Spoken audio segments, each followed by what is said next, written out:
Welcome to Current Affairs. First, we'll discuss a few points with respect to goods and services tax. And after this 101st Constitutional Amendment Act, this GST has become a reality. And the rollout date has been decided as April 1st, 2017. But there is a continuous tussle between the central government and state governments. So with respect to the percentage, that is the reason why. So it is getting delayed and delayed. And there were always doubts that whether on April 1st, 2017, is it going to be rolled out. And it became a reality now. And finally, the date has been deferred to July 1st, 2017. So please remember this one. So from July 1st, 2017 onwards, a new regime called this GST, Goods and Services Tax, is going to come into picture. So there was a particular area and areas, so where there was a not clear-cut understanding between this central government and the state governments. And finally, yesterday, so they have come to an agreement. And with respect to all taxpayers where the turnout is more than 1.5 crores, where the turnout is less than 1.5 crores, so that will be assessed. 90% of them will be assessed and administered by the states, and 10% will be assessed and administered by the central government. I am talking about the taxpayers with respect to GST, and we are dividing them into two categories. One category is that category where the turnout is less than 1.5 crores per annum. And the second category is the turnout is above 1.5 crores per annum. So with respect to all the taxpayers where the turnout is less than 1.5 crores, 90% of them will be assessed and administered by the states, and the remaining 10% will be by the central government. And with respect to the taxpayers where the turnout is above 1.5 crores, that will be on 50:50 basis. So finally, so there is an agreement, and GST is going to roll out on July 1st, 2017, right? And the next meeting of the GST Council, it is going to be held on February 18th. And kindly remember, there may be a possibility of a question that who is the chairman of the GST Council? Answer is the Union Finance Ministers. And finally, a day has come into the picture, and tomorrow it may be a question in any examination. And what is the date on which the GST is going to roll out? Answer is July 1st, 2017. And I'll open the document now. You please have a look at this. Look at this. So GST rollout deferred to July 1st, 2017. And the finance minister made it very, very clear that since GST is a transactional tax, it can be introduced at any time. What do you mean by transactional tax? It is a tax that is levied on the buying and selling. Transactional tax is a tax that is levied on the buying and selling, and GST is a transactional tax. And the issues of cross empowerment and the dual control has been resolved yesterday. The union government agreed for horizontal split with regard to the taxpayers based on the annual turnover. Look at this very clearly. I'm going to highlight this particular portion. Please have a look at this. Taxpayer less than 1.5 crores turnover. States will have the power to assess and administer 90% of them, and the rest 10% will be by the central government. And whereas the taxpayer is more than 1.5 crores of turnover per annum, it will be 50:50 ratio. Am I clear? So this was a contentious issue, and that has been resolved now. So everything is going to be very smooth from now onwards. Apart from this, another issue is also has been resolved. Kindly have a look at this. States will also have the power to levy tax on economic activity within 12 nautical miles of the territorial waters. Of course, this is applicable for those areas where those states that are on the coastal regions. And in fact, this particular right is vested with the central government, but now it has been given to the state governments, but there is a limitation of the 12 nautical miles. But whatever it is, finally GST is going to be a reality from July 1st 2017 onwards. Next, after this demonetization, there was a huge cash crunch throughout the country, and slowly, so that things are coming to normalcy.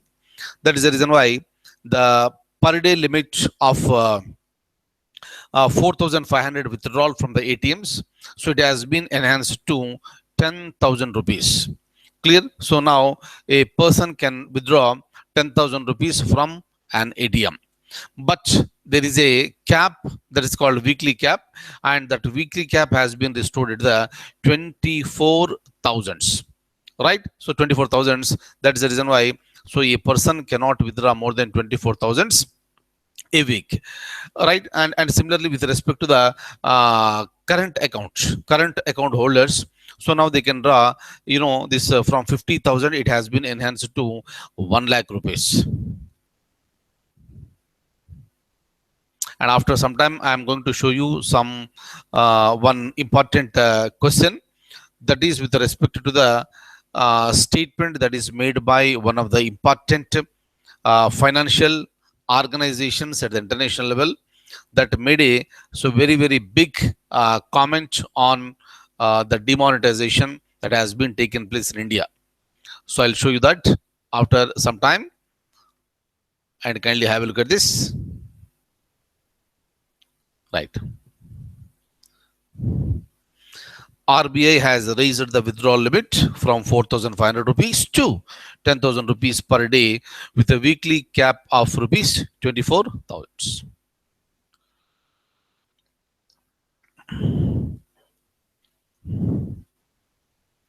Next, AP bifurcation, Andhra Pradesh bifurcation.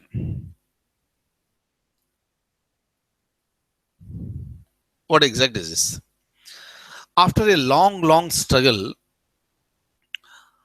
and long debates, discussions, and deliberations, finally Andhra Pradesh was bifurcated in the year 2014.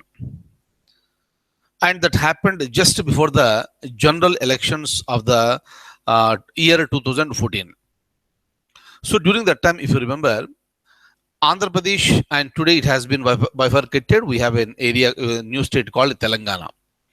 And the people and political parties from Telangana region, so they have demanded very strongly that the bifurcation is the only solution. On the other side, the people from this today's Andhra Pradesh region, people and the political parties, they have demanded for the this continuation of this unification. So Andhra Pradesh should be united, Andhra Pradesh should not be divided. But finally, what happened in the year 2014, just before the elections, Andhra Pradesh State Reorganization Bill has been passed, and the Andhra Pradesh State Reorganization Act came into picture, and that led to the bifurcation of the Andhra Pradesh state. And the 29th child of India, that is Telangana, it took birth on June 2nd, 2014. So during that time, there was so much of criticism against the central government. So meaning saying that, so how come the central government can decide unanimously without taking the opinion or the consideration of the people of this Andhra Pradesh? So during that time, if you remember, right, the people who belong to Andhra Pradesh and Telangana, you must be knowing very clearly that in the year 2014, when the bill was passed in the Lok Sabha, it seems that there was a power cut. And during the time, this no telecast was there, nothing was there. there, and what exactly happened inside nobody knows, but it has been declared that the bill has been passed. And of course, even before that, there were so many objections raised by so many politicians, political parties, and the people. And finally, everything was over. And Andhra Pradesh State Reorganization Bill was passed, and it became an act, and the president has signed, and it has been divided. But even after that, what happened? Some people have approached the judiciary, Supreme Court, and that particular petition came in front of the Supreme Court now once again. So during the time, the petitions that were filed before the bifurcation, they were rejected by the Supreme Court. But the petitions that were filed after the bifurcation, they started questioning the right of the central government with respect to the bifurcation. How can you take a decision unilaterally with respect to the bifurcation, and you have forgotten the principle called federalism?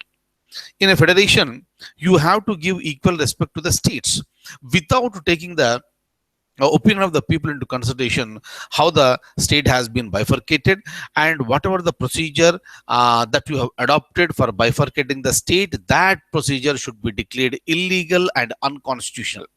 And the demand is there in front of the so-called the Supreme Court, and the Supreme Court accepted to listen to this case once again. But what happened is that already the state has been bifurcated. Everything is going on very smoothly. At the most, what may happen is that Supreme Court may give certain guidelines to the central government that in future, not now, already bifurcation is over. And the Supreme Court, I don't think Supreme Court will say that the state has to be united. No, it is not going to happen. But otherwise, the Supreme Court is going to give certain guidelines to the central government that in future, if there is a necessity of a bifurcation of any state, what are the steps to be followed? Those guidelines may be given by the Supreme Court to the central government. But otherwise, what happened? So that has become a big controversy with respect to the Andhra Pradesh bifurcation and creation of the Telangana state. Right? And of course, that is there in front of the, basically what will happen, it is important for, especially for the mains perspectives. Clear? And a new concept called federal index has come into the picture. Federal index in the sense, in a federation, central government is not expected to take the decisions unilaterally, and the state's opinion must also be taken into consideration. Kindly see here, you cannot argue that under article number 3, with respect to the bifurcation of a state, the bill before it is introduced in the parliament, right, the bill should be introduced in the parliament only with the prior permission of the president. But the president, before gives the assent, he will forward the bill to the concerned state legislatures, and the state legislature is expected to express its opinion. That is only the opinion, but the opinion of the state legislature is not binding on the president. At the end of the day, the president will follow the advice given by the council of ministers headed by the prime minister, and finally the bill will be introduced. The same thing was happened even with respect to, bifurcation of Andhra Pradesh. But if you look at Andhra Pradesh, the strength of the assembly was 294, and majority of the members, 175 members in the assembly, they belong to Andhra Pradesh, today's Andhra Pradesh region, and the remaining 119 MLAs, they belong to today's Telangana region. Though the numerical strength is very high towards the side of Andhra region, Andhra Pradesh region, finally, a decision has been taken, and the majority of the members in the legislature, they have expressed the opinion that state should not be bifurcated. But what happened at the end of the day? Meaning, Constitution has given more powers to the central government with respect to bifurcation, and the states are expected to express their opinion. That's it. Clear? And that opinion is not binding on the central government. That's the reason why bill was introduced in the parliament, passed in the Lok Sabha, passed in the Rajya Sabha, president has signed, and finally it became a reality, and that act has been published in the government gazette, and finally on June 2nd, Telangana became a reality. So now, we need to just wait and watch. Maybe it will take 1 year, 2 years, or 3 years, and the Supreme Court may come out with certain guidelines, and those guidelines will be useful for the central government in future if they have any plan of bifurcating any state. Clear? Now,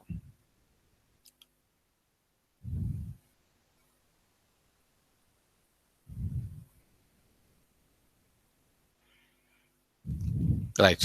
The petitioners demanded that federal index for the state formation, meaning where central government should not be permitted to take the decision unilaterally. Next,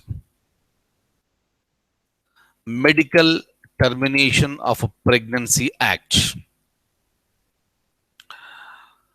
Abortions are very common in India, and especially when the parents know through the diagnostic techniques that there is the fetus is a female fetus, and unfortunately because of certain traditions or wrong beliefs or lack of awareness, whatever may be the unfortunate reason, whatever it is, unfortunately female, this feticide is being taking place. And in order to stop that one, Medical Termination of Pregnancy Act has come into picture. Only under very, very severe medical conditions, the abortion can be performed, otherwise it should not be done. And if you look at this act, MTPA, Medical Termination of Pregnancy Act, it will permit termination of pregnancy on medical grounds. Kindly make it very clear. It is permitted only on the medical grounds, including fetal abnormalities and health risks of the mother up to 20 weeks. Kindly remember, up to the 20 weeks of this fetus, it may be permitted only under the medical grounds, otherwise it is not permitted. And even and after 20 weeks, what will happen? If it is on the medical grounds also, that should not be permitted. That is the basic idea. Up to 20 weeks, medical grounds permitted. After 20 weeks, even on the medical grounds, it is not permitted. Right? But very recently, the Supreme Court has given the direction and permission for termination of the pregnancy of 24 weeks. 24 weeks, and the woman is aging at this 22 years, and it seems that there were very severe abnormalities in the fetus, and when they approached the Supreme Court has ordered for the establishment of a medical board, and the medical board has unanimously decided that there are very serious abnormalities in the fetus and it is better to be terminated. And 24th week, and this fetus is being terminated now, and that is the reason why it is very much there in the news. Meaning is simple: though the law says something like 20 weeks, if it is beyond 20 weeks also, under the very, very rarest of the rare cases, the Supreme Court may permit for the termination of the pregnancy. That is the reason why it is very much there in the news once again. Now, kindly remember, in any examination, it may be a question. So what is the maximum permissible period for the termination on the grounds of, on the medical grounds? Answer is 20 weeks, right? And this is one of the very, very rarest of the rare cases.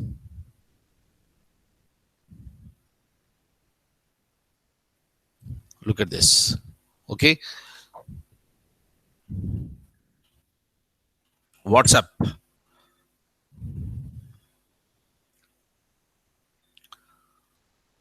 WhatsApp? Everybody is using WhatsApp nowadays very nicely. So this is a completely free thing that we can make. You can send the messages, you can talk to someone, you can make the video calls nicely, right? But the thing is that this WhatsApp is sharing the private information with the Facebook. You must be aware of this. And some people have questioned this is nothing but the violation of our privacy. Our privacy is getting violated because our information WhatsApp is sharing with the Facebook. And this particular case has come to Supreme Court, and Supreme Court said that so you are paying for your phone calls, phone calls, and there you are expected to have the privacy. Because you are paying, you can demand for the privacy. So with respect to the phone calls, but when it comes to this WhatsApp, it's a private agency, and whatever the facilities that you are getting through the WhatsApp, they are free of cost. On one side you are getting something about the free of cost, on the other side you want that your information should not be shared. And the Supreme Court questioned those people. Two lawyers have approached the Supreme Court. Supreme Court made it very clear that if you don't want your private information should be to be shared with some other social media, then you better quit from the WhatsApp.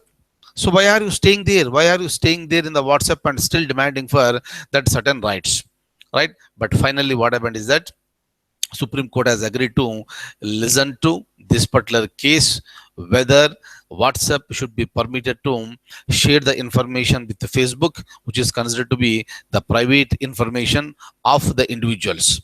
And finally, so this is going to come up for hearing. So during the, this is summer vacations of Supreme Court, and that is going to happen in the month of May. Okay, that is the reason why WhatsApp is very much there in the news.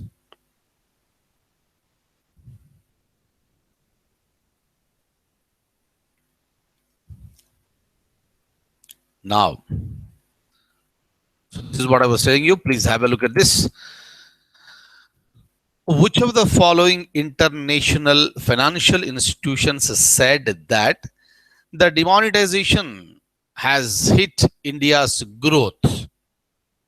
Which of the following international financial institutions said that the demonetization has hit India's growth? Important one. World Bank, International Monetary Fund, Asian Development Bank, New Development Bank. All are important institutions, and during our various sessions, I discussed about each and every, this bank. And World Bank and IMF are located in Washington, D.C.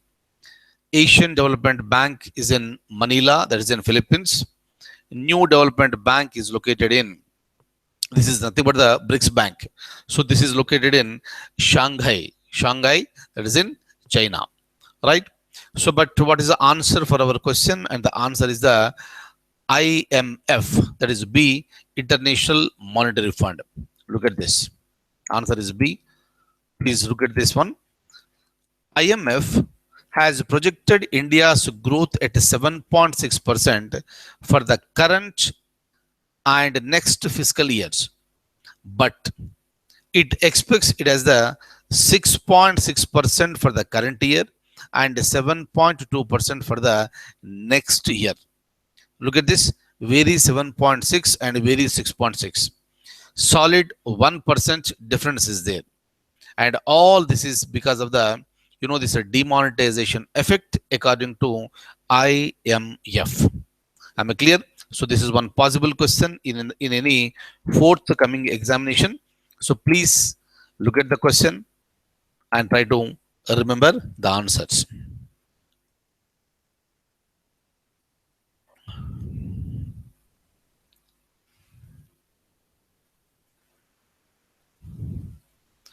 Okay. So that's all for the day. I'll stop at this stage and I'll see you tomorrow with the more current affairs. Till then, I wish you all a very good luck. Take very good care of yourself. So definitely see you tomorrow. Thank you. Good night.